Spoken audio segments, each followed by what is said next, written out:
Denis Tolandre, secrétaire adjoint de l'Union départementale des syndicats force ouvrière de la Gironde. Alors, les syndicats, j'ai cru comprendre que vous êtes unis. C'est une première, enfin pas une première, mais... C'est pas une première, mais effectivement tous les syndicats sont là, voilà, dans le prolongement de ce qui a été fait le 10 et le 18 octobre dernier. Oui. Voilà, avec le fait que apparemment la mobilisation risque d'être moins importante aujourd'hui, pour une raison que nous on considère être le fait que aujourd'hui la colère est bien là, mais les moyens d'obtenir satisfaction nécessiteraient peut-être de réfléchir à la reconduction de la grève, et je crois que notre confédération a proposé en ce sens au niveau national 3 jours, 2, 3 et 4 octobre, ce qui à cette étape a été refusé par les autres syndicats. Mais je pense que la multiplication des journées d'action ne suffira pas elle-même à permettre de satisfaire nos demandes relatives à l'abrogation de la contre-réforme des retraites, l'augmentation importante des rémunérations et des minima sociaux, la défense de la sécurité sociale, etc. etc.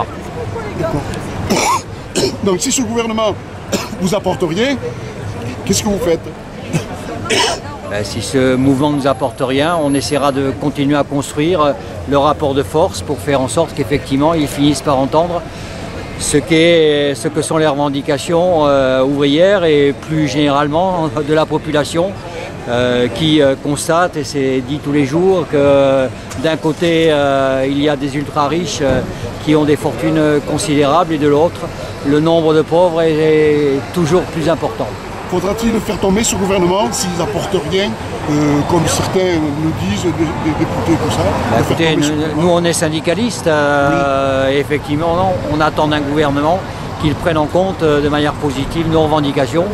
Donc si on doit changer de gouvernement, il faudra changer de gouvernement, mais encore une fois, nous on reste sur le terrain syndical et sur le terrain de nos revendications, en constatant qu'effectivement les gouvernements qui viennent de se succéder n'ont répondu à aucune de nos demandes. Quel message fort vous avez de faire passer à nos concitoyens et sur la clé des ondes 90.10?